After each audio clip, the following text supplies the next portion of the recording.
rubber like Malcolm. Ball a fist in the air to the flashlight. Yeah.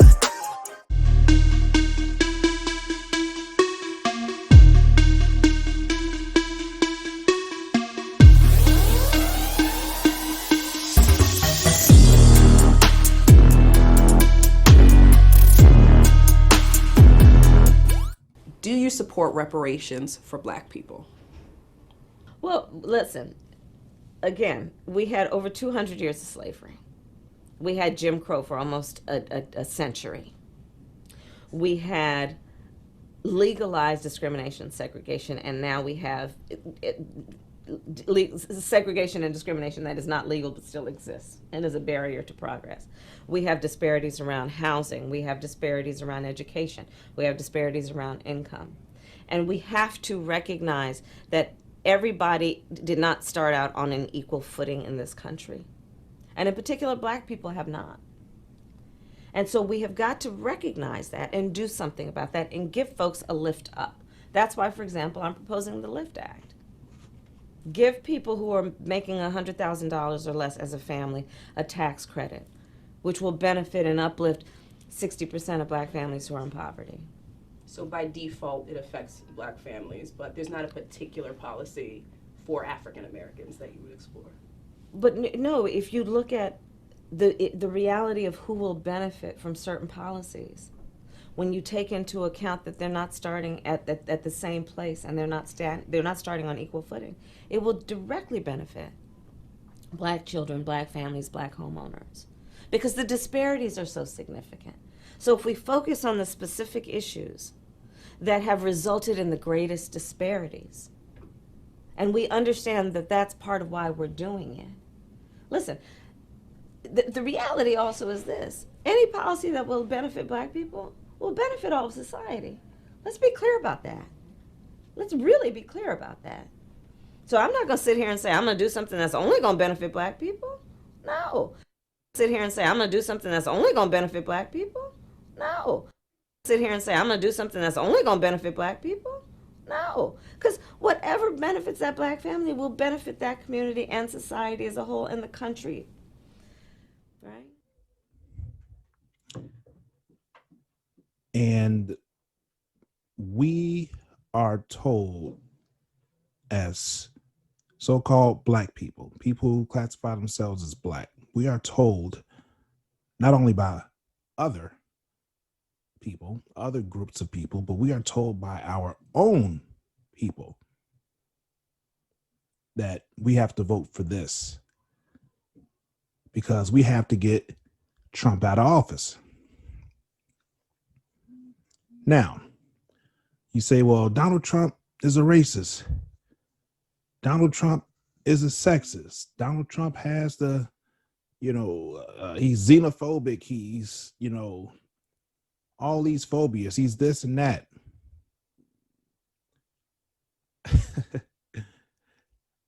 But this woman just said,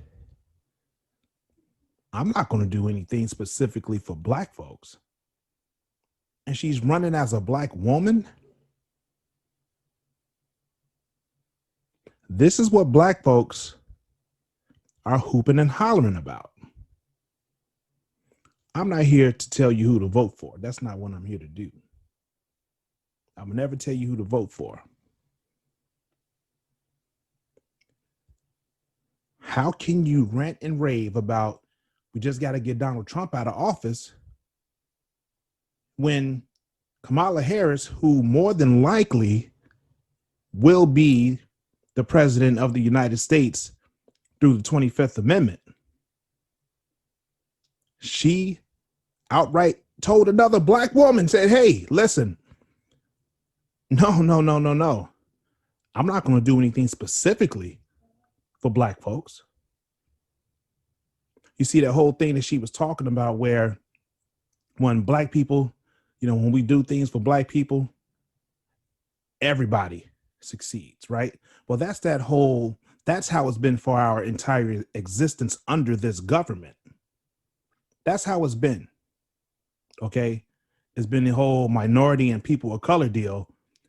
They get it, but not us. Okay. So she plans on carrying on the status quo. She's protecting that. That's what she's doing. And black folks got the nerve to tell other black folks, anybody but Trump. I agree. Donald Trump, that's just a horrible dude. I agree. But even Donald Trump didn't say, hey, I'm not going to do anything specifically for black folks. Even Donald Trump didn't say that. Even Donald Trump did not say that. So when you go and vote on November 3rd, can you come back and tell your children, your grandchildren, your parents that you made a decision at the polls that will give you a better quality of life? You're dealing with Joe Biden, who has had his racial issues, and the 93 crime bill. And then he has a running mate, Kamala Harris, who will soon be president if he wins. Has a running mate who said, I'm not doing anything specifically for black folks. You're going to go home and tell your children and your grandchildren that that's what you voted for. That's what you voted for. Again, I'm not telling you who to vote for, which way to vote. But make sure you're able to look your children in the eye and your grandchildren in the eye when you see the state of Black America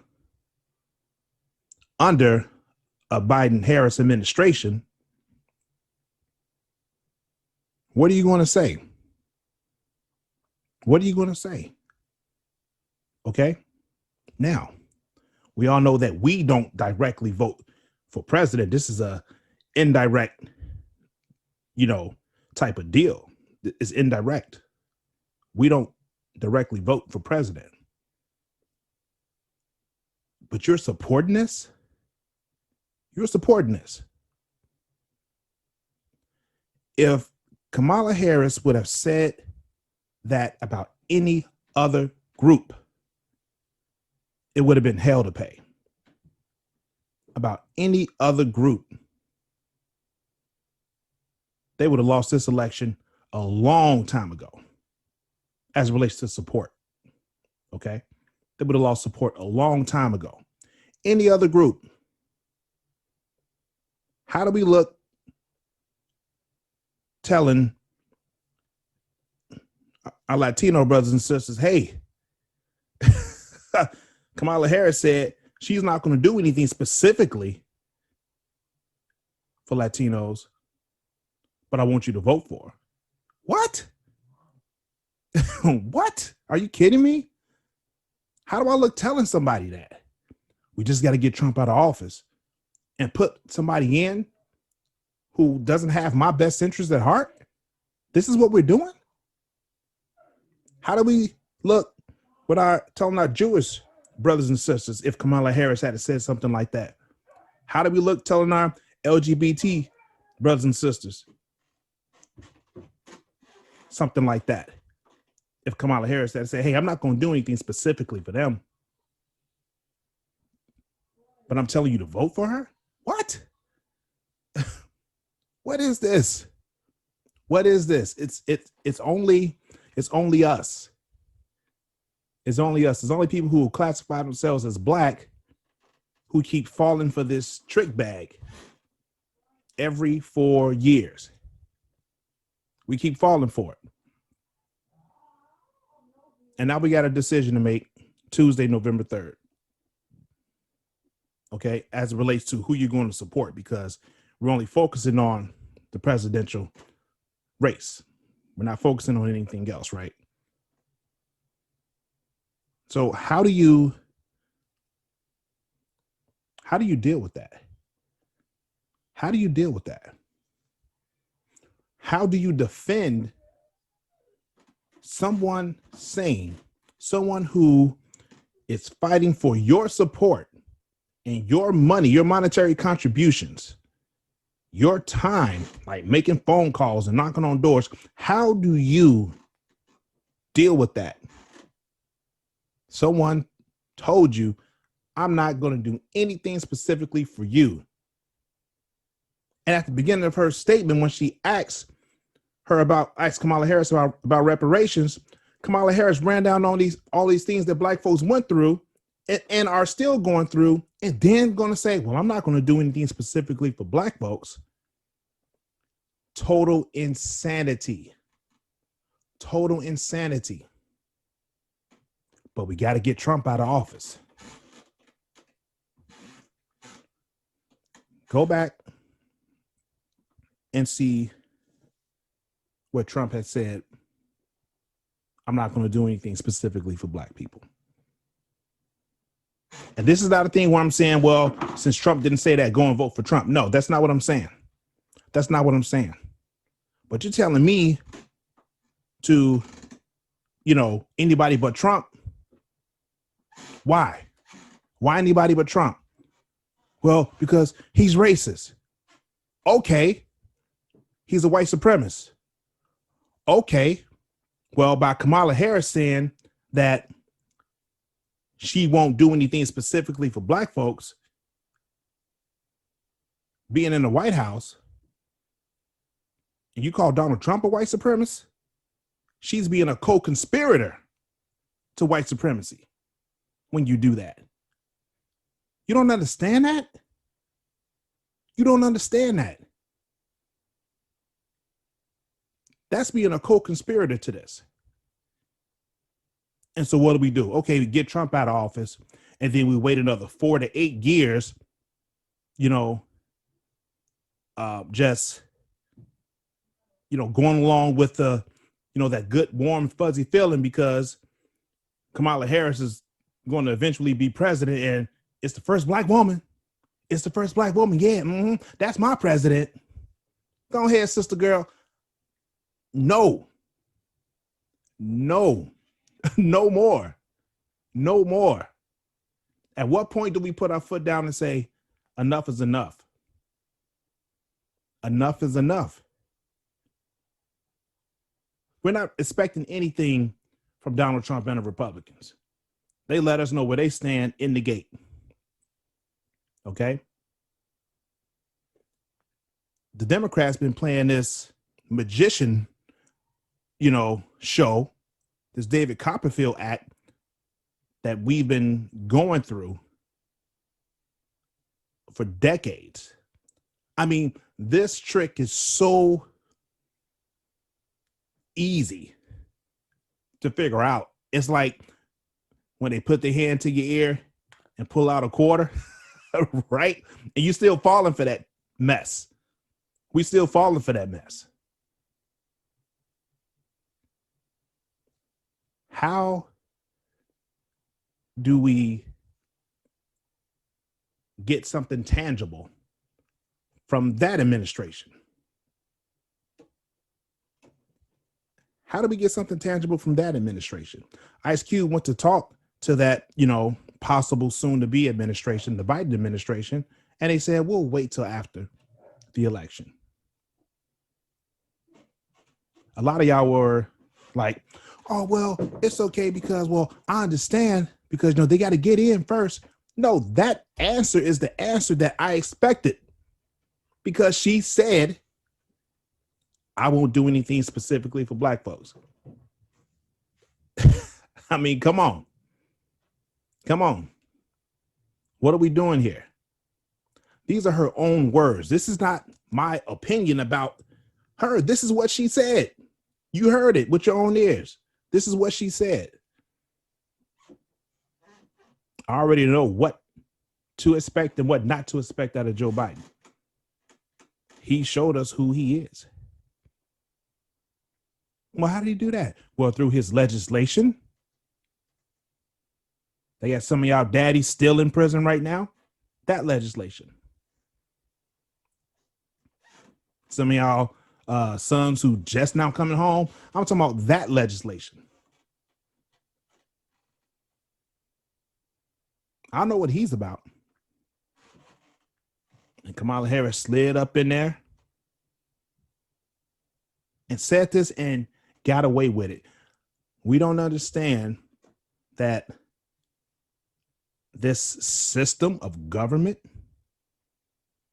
and the people in it know that black folks are still in their place when they do something that is so outrageous that would make you say, oh no, you're not doing something specifically for us after what we've been through and after what we meant to this country, and we don't show out. That's telling them that they're still in their place. Okay. Focused on Joe Biden. We know what he's on. But this woman, who can soon to be president through the 25th Amendment, is going to tell you that I'm not going to do anything specifically for you, and you're still voting for her because it's anybody but Donald Trump. It's anybody but Donald Trump. And through the Electoral College, right? Through the Electoral College, do you realize that if no one voted at all, the popular vote, if no one voted at all, if everyone stayed home,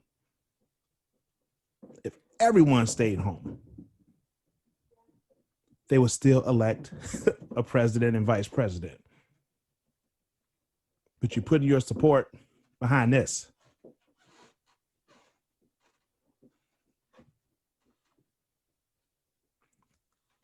And if you're wondering why aren't I harping on the Republican Party and Donald Trump, the Republican Party, they revealed themselves to us and they let us know where they stand. We don't got to talk about them. I'm talking about the party that black folks have been supporting for decades, the Democratic Party. And I'm still trying to understand the logic in voting this way. If that's how you're going to vote, if that's how you're going to support, do you just know that you need to be held accountable? You need to be held accountable for what happens and the things that this administration does. You need to be held accountable. I don't want to hear anything else. But hey, you know what? I went and I supported this person and I defended this person, even though they told me that they don't have my back. Okay. Now I've seen black folks go off on people, go off in a drive-through or in the lobby of a McDonald's because they forgot their fries. I seen them go off. But you're going to tell me that this woman who wants your support to be the most powerful person in the nation and the world, they said, we're not going to do anything for you? Total insanity. Now, let's check this out. People are going to say, oh, that's misogynistic. That's, you're anti-woman and all this and all that. I'm anti anybody who's anti-black. Period. If you're anti me, I'm anti you. Period. So how do we deal with that? This is not about Kamala Harris being a woman at all. At all. This is about her saying what she said. With conviction. With conviction. Okay? We keep falling for the banana in the tailpipe. And it's going to happen again on November 3rd. Okay. And it's going to happen again in the next presidential election, and the next one, and the next one, and the next one, because we keep falling for the, well, we got to, we got to pick the lesser of two evils, or anybody but this person who's in office. We do it every time. We do it every time. On November 3rd, you vote for who you want to vote for. Okay. The Biden administration, the Harris administration, will focus on everyone but Black folks. Everyone but people who classify themselves as Black. That's what a Biden-Harris administration looks like, or a Harris whoever administration looks like. That's what it is. That's what it is. We keep falling for it. And before I let you go, it's things in the news about Lil Wayne and I guess a few other celebrities, 50 Cent and someone else who are supporting Donald Trump. The whole thing with Ice Cube. And Black folks get up in arms. The media pushes this mess. And no one stops to think, why is it that only when a Black person supports a Republican, that's national news? That's national news. Only us. Now we're going back and forth. We're on social media. We're going back and forth. We're going back and forth with family members and friends because a particular so-called Black person decided that they wanted to support the opposition, right? They wanted to support them. That's the only thing that's in the news. But when you look at the statistics at the end of the day, you're going to see that it's a bunch of different groups who are voting for Trump, who are supporting Trump, but no one's talking about them. No one's talking about them. That's not front and center in the media. That's not front and center on social media. But we are. We are. Lil Wayne, you expect us to care that Lil Wayne supports Trump? Doesn't matter to me. Why? Because I expected that. I expected 50 Cent and the others who've come out and supported Trump. That doesn't matter, but it's a big deal because when Black folks decide to say, you know what, I'm going to think in a totally different way that you have programmed me to think for years. Let me try that. And what happens is, like, I'll be labeled as a Trump supporter. I'll be labeled as a Republican because I'm saying that Kamala Harris told Black folks that she won't do anything for us. So I'm like, why would you even support that? So I'll be called a Republican or a Trump supporter because I'm not supporting her non-agenda for Black folks.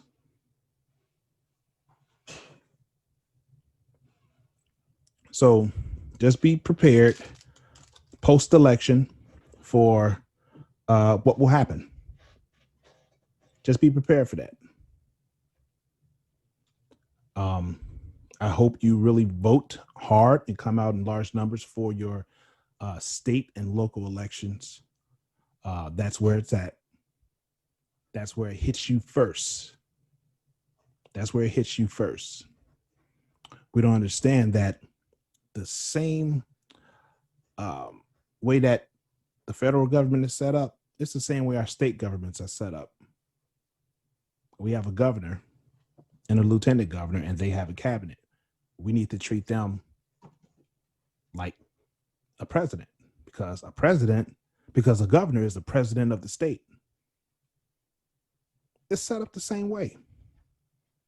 It's set up the same way, but we've been focused on the presidential election, which we have no control over, zero control over. We've been focused on that forever, that we're in the position that we're in now. Now you probably say, well, if you're saying that it don't count, why are you saying this and why are you saying that? Well, check this out. The Senate, Congress, when they make the laws, if we don't take care of that, Donald Trump can do whatever he wants.